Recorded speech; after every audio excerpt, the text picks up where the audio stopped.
Hello बच्चों। तो बेटा हम चल रहे थे चैप्टर नंबर 17 पर और चैप्टर नंबर 17 है हमारा इंक्रीजिंग एंड डिक्रीजिंग फंक्शन। इस चैप्टर की जो एक्सरसाइज 17.1 है वो हम प्रीवियस वीडियो में डिस्कस कर चुके हैं और आज हम डिस्कस करेंगे एक्सरसाइज 17.2 की एक मोस्ट इंपोर्टेंट थ्योरम को। ठीक है, उस थ्योरम पर ही डिपेंड है ये फुल एक्सरसाइज 7.2। तो सबसे पहले उस थ्योरम को देख लेते हैं कि वो थ्योरम है क्या। तो देखिए बच्चों, थ्योरम क्या है, डिस्कस करते हैं थ्योरम है क्या। देखो बच्चों, if f(x) be a function, f(x) be a function, f(x) is continuous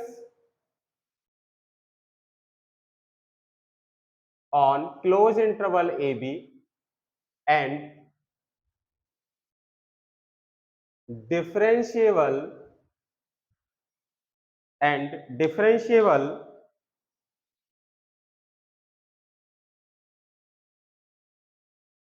on open interval ab।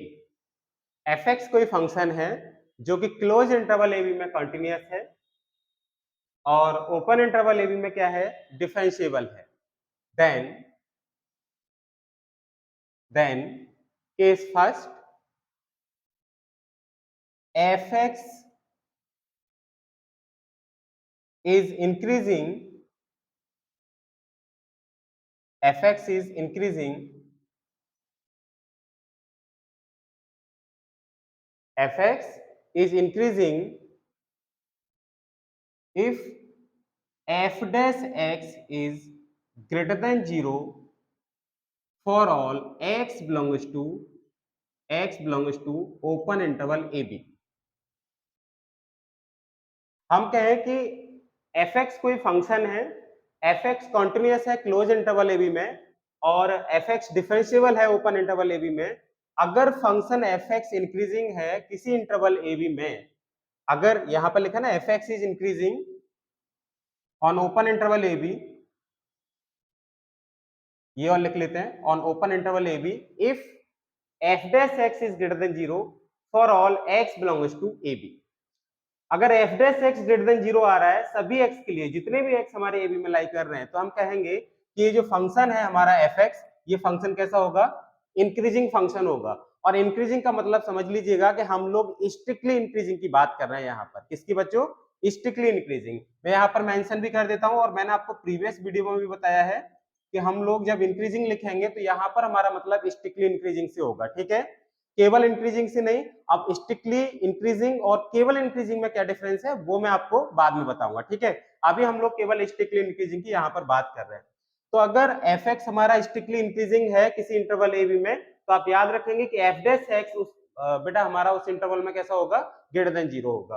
और सेकंड केस ये है, f(x) is strictly decreasing on open interval ab if f dash x is less than 0 for all x belongs to ab। ये बेटा हमारी most important theorem है कि कोई function है वो क्लोज इंटरवल ab में हमारा कंटिन्यूअस है। याद रखेंगे कि ये चेक कब करना है आपको, पहले आपको ये चेक कर लेना है कि f(x) हमारा क्लोज इंटरवल ab में कंटिन्यूअस होना चाहिए, ओपन इंटरवल ab में कैसा होना चाहिए, डिफरेंशिएबल होना चाहिए। तब हम कहेंगे बेटा कि f(x) स्ट्रिक्टली इंक्रीजिंग है if f dash x is greater than 0 for all x belongs to ab and f(x) is strictly decreasing on open interval ab if f dash x is less than 0 for all x belongs to ab। ये बेटा most important theorem है और ये theorem को हम इसका proof तो नहीं कर रहे, लेकिन एक इसका जो वेरिफिकेशन है वो एक एग्जांपल के थ्रू मैं आपको बता देता हूं। देखो यहां पर जैसे ये मैं तो ग्राफ बना लेता हूं।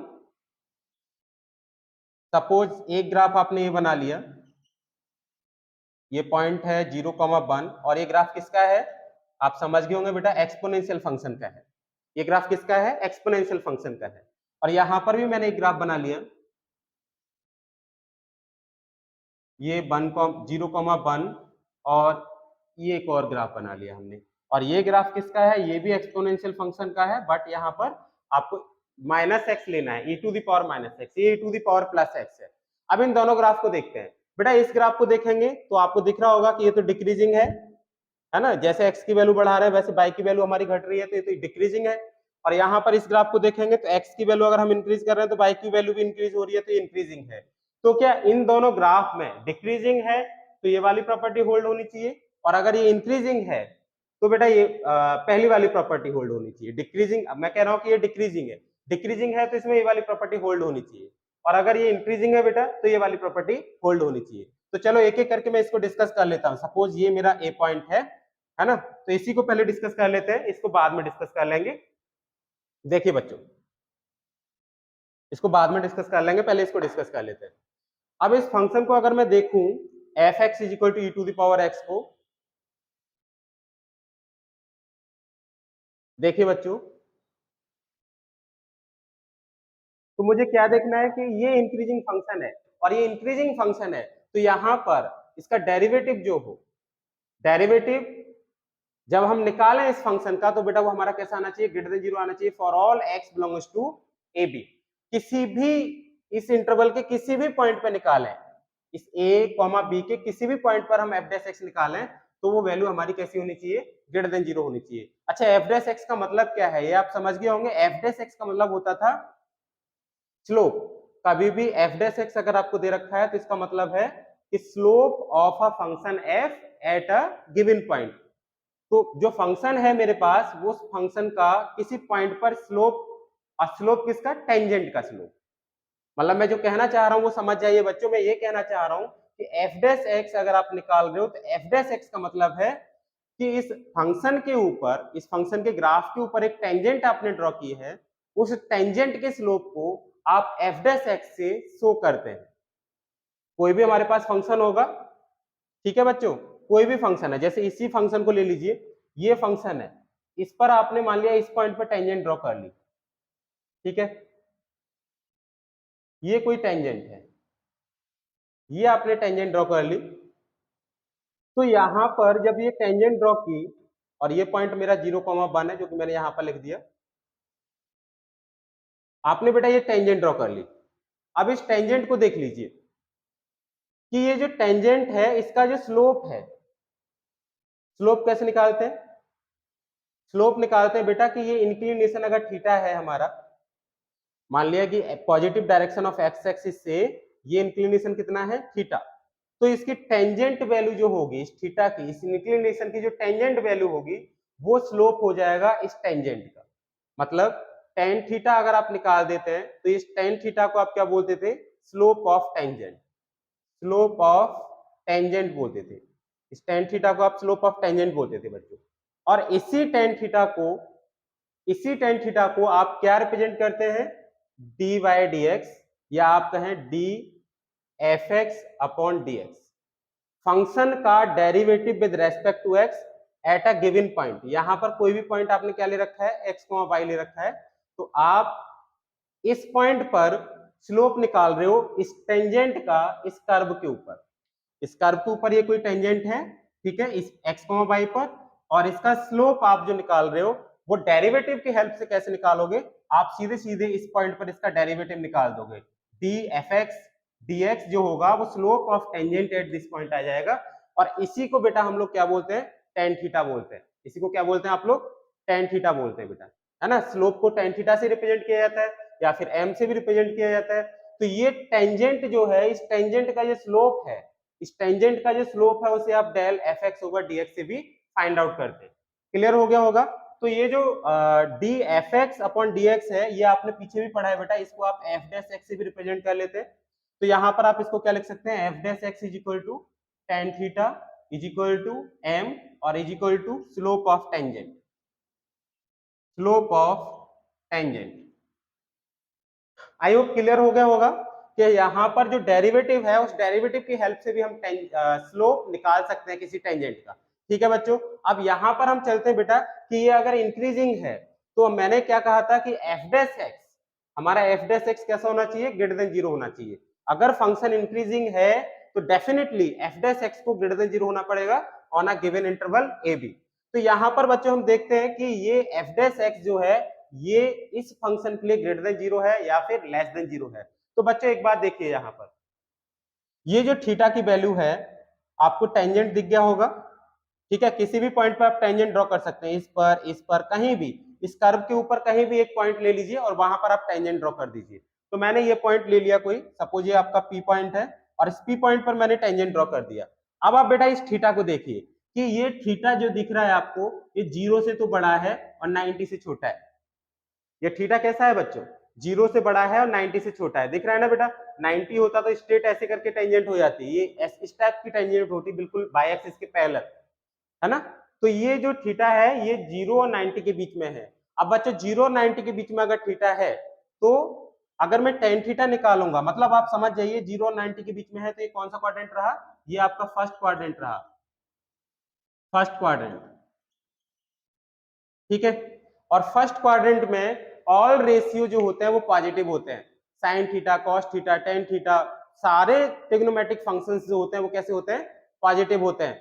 तो यहां पर बच्चों अगर थीटा मेरा 0 से 90 के बीच में है तो टेन थीटा जो होगा वो टेन थीटा कैसा होगा, पॉजिटिव। और पॉजिटिव का मतलब all positive values are greater than 0, सभी पॉजिटिव वैल्यूज कैसी होती हैं, 0 से बड़ी होती है। तो बच्चों देखो यहां पर हमने क्या किया, एक मिनट ध्यान से देखेंगे, मैं ऊपर वाली लाइन को रफ कर देता हूं क्योंकि स्पेस नहीं है। तो देखिए बच्चों, आपने यहां लिखा था कि f dash x is equal to है टेन थीटा के, ठीक है। और टेन थीटा के बारे में आपने यहां से क्या निकाला है, आप इस पर ध्यान दीजिए, इक्वेशन फर्स्ट पर टेन थीटा के बारे में आपने निकाला है, टेन थीटा हमारा 0 से बड़ा है, टेन थीटा कैसा है, 0 से बड़ा, तो यहाँ पर ग्रेटर देन 0 लगा दीजिए। यानी सिंपल आप लिख सकते हैं सिंपल लैंग्वेज में एफ डैश एक्स यहाँ पर आप देख रहे हो कैसा है, ग्रेटर देन 0 है ना। टेन थीटा जब ग्रेटर देन 0 है, टेन थीटा किसके इक्वल था, एफ डैश एक्स के इक्वल था। तो जब टेन थीटा ग्रेटर देन 0 है तो एफ डैश एक्स भी हमारा कैसा रहेगा, ग्रेटर देन 0 रहेगा। तो अगर ये स्ट्रिक्टली इंक्रीजिंग फंक्शन है तब बेटा हम कह सकते हैं कि f dash x definitely greater than 0 आएगा on the given interval a b. यहां पर अगर मैं इंटरवल की बात करूंगा तो बेटा यहां पर पूरी रियल लाइन की हम बात कर रहे हैं, यहां for all x belongs to real number, यहां पर पूरे रियल नंबर की बात कर रहे हैं, यानी कि आप इसे ऐसे भी लिख सकते हैं minus infinity two plus infinity. तो यहां पर आपने देखा कि अगर स्ट्रिक्टली इंक्रीजिंग फंक्शन है तो बेटा उसका डेरिवेटिव जो होगा वो ग्रेटर देन 0 होगा। ये मैंने आपको ग्राफ के थ्रू वेरीफाई करके दिखा दिया। अब मैं आपको दिखाता हूं स्ट्रिक्टली डिक्रीजिंग फंक्शन अगर होगा तो वहां पर एफ डैश एक्स की वैल्यू कैसी होनी चाहिए, 0 से लेस होनी चाहिए। तो चलते बेटा अपने नेक्स्ट वेरिफिकेशन पर, जो सेकेंड पार्ट है इसका वेरिफिकेशन लेके चलते हैं, ठीक है बच्चों। देखिए तो देखते हैं बेटा अपना सेकंड पार्ट का वेरिफिकेशन। तो यहाँ पर कोई मैंने स्ट्रिक्टली डिक्रीजिंग फंक्शन ले लिया, स्ट्रिक्टली डिक्रीजिंग फंक्शन मैंने पहले जो बनाया था उसी को मैं यहाँ पर बना लेता हूँ, ठीक है। तो देखिए बच्चों ये स्ट्रिक्टली डिक्रीजिंग मैंने फंक्शन यहाँ पर चूज कर लिया, ये वाला फंक्शन, ये फंक्शन है f x is equal to e to the power minus x, f x is equal to e to the power minus x. अब बेटा यहाँ पर अगर ये स्ट्रिक्टली डिक्रीजिंग आपको दिख रहा है, स्ट्रिक्टली डिक्रीजिंग है, अब स्ट्रिक्टली डिक्रीजिंग है तो यहाँ पर बेटा ये जो सेकंड कंडीशन है ये होल्ड होनी चाहिए, मतलब स्ट्रिक्टली डिक्रीजिंग है तो डेफिनेटली एफ डैश एक्स हमारा कैसा आना चाहिए, लेस देन 0 आना चाहिए, ठीक है बच्चों। यहां तक तो कोई डाउट है नहीं। तो देखते हैं कि लेस देन 0 आ रहा है या नहीं आ रहा है। तो बेटा एफ डैश एक्स का मतलब क्या होता है, slope of tangent at any point of the curve. F dash x का मतलब मैंने पीछे भी बताया था, स्लोप ऑफ टेंजेंट होता है, टेंजेंट का स्लोप होता है, किसी टेंजेंट का स्लोप होता है और वो टेंजेंट कहां पर ड्रॉ की जाती है, इस कर्व के किसी पॉइंट पर ड्रॉ की जाती है।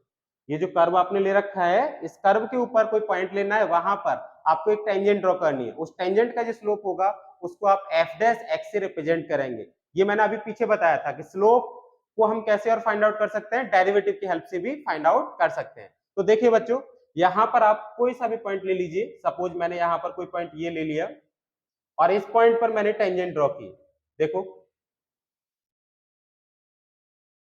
ये मैंने टेंजेंट ड्रॉ कर दी, ठीक है, ये टेंजेंट ड्रॉ कर दी, ये कर्व था। अब बच्चों यहां पर जब मैंने टेंजेंट ड्रॉ कर दी तो ये टेंजेंट का जो इंक्लिनेशन है एक्स एक्सिस से वो ये वाला है, क्योंकि स्लोप निकालने के लिए मैं यहां से बेटा इस कर्व को थोड़ा सा रफ कर लेता हूं जिससे कि आपकी समझ में और अच्छा हो जाएगा। ये इंक्लिनेशन है, positive direction of x axis से, क्योंकि आप जब टेंजेंट स्लोप फाइंड आउट कर रहे होते हो तो स्लोप के लिए जो आप इंक्लिनेशन लेके चलते हो, जो टेंजेंट का जो इंक्लिनेशन लेके चलते हो, तो वो कहां से लेके चलते हो? Positive direction of x axis से। मतलब मैं ये बताना चाह रहा हूं कि यहाँ पर जैसे ये वाला हमारे पास टेंजेंट है और इसका स्लोप निकालना है, तो बेटा जो हम इंक्लिनेशन लेके चलेंगे ना, मतलब जो थीटा लेके चलेंगे, वो थीटा आप कहां से लेके चलोगे? Positive direction of x axis से। तो positive direction of x axis ये है और उसको मेजर करना होता है एंटी क्लॉकवाइज डायरेक्शन में। तो एंटी क्लॉकवाइज डायरेक्शन में एंगल ये कितना बन रहा है? थीटा बन रहा है बेटा। आप इधर से मेजर नहीं करेंगे कभी भी। स्लोप के लिए आप इधर से एंगल को नहीं लेंगे, एंगल हमेशा यहीं से लेना होता है। ये आपने 11th क्लास में सीख रखा होगा बहुत अच्छे से। ठीक है बच्चों, तो आगे बढ़ते हैं। यहां पर आप थीटा को देख के बताइए कि थीटा हमारा क्या 90 से कम है?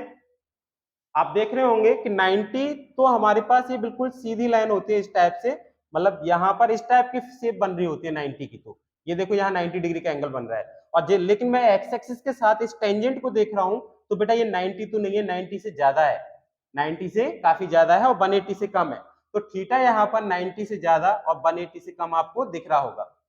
थीटा हमें कैसा दिख रहा है बेटा? 90 से ज्यादा और 180 से कम दिख रहा है। अब थीटा की वैल्यू जब 90 से ज्यादा 180 से कम है, मतलब कौन सा क्वाड्रेंट रहा? सेकंड क्वाड्रेंट रहा। और सेकंड क्वाड्रेंट में केवल साइन और कोसेक पॉजिटिव होते हैं, बाकी सभी रेशियोज कैसे होते हैं? नेगेटिव होते हैं। तो बेटा जब थीटा मेरा 90 और 180 के बीच में लाई कर रहा है, तो टेन थीटा जो होगा ऑब्वियसली कैसा होगा? लेस देन जीरो होगा। कैसा होगा बच्चों? लेस देन जीरो होगा। मतलब अभी मैंने बताया था कि ये सेकंड क्वाड्रेंट है और सेकंड क्वाड्रेंट में आपने 11th क्लास में पढ़ा होगा कि केवल साइन थीटा और कोसेक थीटा ही पॉजिटिव होते हैं, बाकी सभी trigonometric ratios tan theta, cot theta, sec theta, cos theta, ये सभी कैसे होते हैं? नेगेटिव होते हैं। तो यहाँ पर जो टेन थीटा होगा बेटा कैसा होगा? लेस देन जीरो होगा, क्योंकि थीटा हमारा लाई कर रहा है 90 से 180 के बीच में। आई होप यहां तक आपके समझ में आ गया होगा। और मैंने अभी आपको बताया था बेटा टेन थीटा क्या होता है? स्लोप होता है। टेन थीटा क्या होता है? स्लोप होता है ना? Slope of this tangent. लेकिन स्लोप निकालने के लिए आपको बताया था कि स्लोप को हम डेरिवेटिव की हेल्प से भी फाइंड आउट करते हैं। मतलब आप अगर स्लोप निकाल रहे हो तो आप कैसे निकाल सकते हो? dy by dx से भी फाइंड आउट कर सकते हैं। किसी भी टेंजेंट का या किसी भी लाइन का स्लोप निकालना हो तो आप कैसे निकालेंगे? उसका डेरिवेटिव कर दो उस पॉइंट पर जिस पॉइंट पर आप निकालना चाह रहे हैं। ठीक है, तो वो स्लोप निकल आता है। जैसे मुझे इस पॉइंट पर फाइंड आउट करना है, ये कोई आर्बिट्रेरी पॉइंट आपने एक्स वाई ले रखा है, इस पॉइंट पर आपने टेंजेंट ड्रॉ किया और इसका स्लोप आप निकालना चाह रहे हो, तो इसका स्लोप कैसे निकालोगे? जो फंक्शन है ना जिसका ये ग्राफ दे रखा है उसका डेरिवेटिव करो इस पॉइंट पर, इसका जो डेरिवेटिव होगा इस पॉइंट पर वो इस टेंजेंट का स्लोप होगा। आप याद रखिएगा क्या बता रहा हूं बेटा कि ये जो मेरे पास कोई भी कर्व है, इस कर्व के ऊपर आपने कोई पॉइंट पी ले रखा है, अब यहां पर आपने इसको टेंजेंट को ड्रॉ कर लिया, इस पॉइंट पर आपने टेंजेंट को ड्रॉ कर लिया और इस टेंजेंट का स्लोप फाइंड आउट करना चाह रहे हो आप with the help of derivative. तो आप क्या करेंगे कि आप इस फंक्शन का डेरिवेटिव निकाल देंगे और इस पॉइंट पर निकाल देंगे जिस पॉइंट पर आपने टेंजेंट को ड्रॉ किया है। तो ये जो हमारे पास डेरिवेटिव इस पॉइंट पर जो निकल के आएगा ना बेटा, इस फंक्शन का जो डेरिवेटिव है जो इस पॉइंट पर निकल के आएगा वो इस टेंजेंट का क्या होगा? स्लोप होगा। तो मैंने वही यहाँ पर लिखा है, देख लीजिए कि स्लोप ऑफ टेंजेंट आप कैसे निकाल सकते हैं? उस फंक्शन का डेरिवेटिव निकाल सकते हैं, जिससे कि आप एफ डैश एक्स से भी डिनोट करते हैं। ठीक है यहाँ तक? तो बच्चों ये टेन थीटा जो लिखा हुआ है, यानी कि आप m इज इक्वल टू क्या होता है? m is equal to tan theta भी होता है। तो यहाँ पर बेटा आप ये जो लिखा हुआ है टेन थीटा, इस टेन थीटा के प्लेस पर क्या लगा सकते हो? एफ डैश एक्स भी लगा सकते हो। तो यहाँ मेरे पास हो जाएगा टेन थीटा के प्लेस पर लगा दिया एफ डैश एक्स, मतलब एफ डैश एक्स कैसा आ गया हमारा? लेस देन जीरो आ गया। तो मैंने अभी आपको यही बताया था कि एफ डैश एक्स अगर एफ एक्स अगर स्ट्रिक्टली डिक्रीजिंग है, एफ एक्स अगर स्ट्रिक्टली डिक्रीजिंग है किसी इंटरवल ए बी में, तो आप समझ लीजिए कि वहां पर उसका डेरिवेटिव जो होगा वो कैसा होगा? लेस देन जीरो होगा। तो यहाँ पर आप देख रहे हो बेटा कि एफ डैश एक्स मेरा लेस देन जीरो आ गया for all x belongs to open interval a b. तो आप समझ जाइए कि बेटा यहाँ पर जब f dash x less than zero आ जाए for all x belongs to a b, तो वो फंक्शन कैसा होगा? स्ट्रिक्टली डिक्रीजिंग होगा। आई होप बेटा आपके समझ में यहाँ तक आ गया होगा। आज की वीडियो में बस इतना ही, बाकी हम लेके चलते हैं नेक्स्ट वीडियो में। और बेटा अगर आपको हमारी वीडियोस अच्छी लग रही है तो हमारे चैनल को सब्सक्राइब जरूर करें और वीडियोस को ज्यादा से ज्यादा शेयर करें और लाइक करें, जिससे कि मुझे बहुत ज्यादा सपोर्ट मिलेगा और मैं उतना ही अच्छा आपके लिए कर पाऊंगा। Thank you.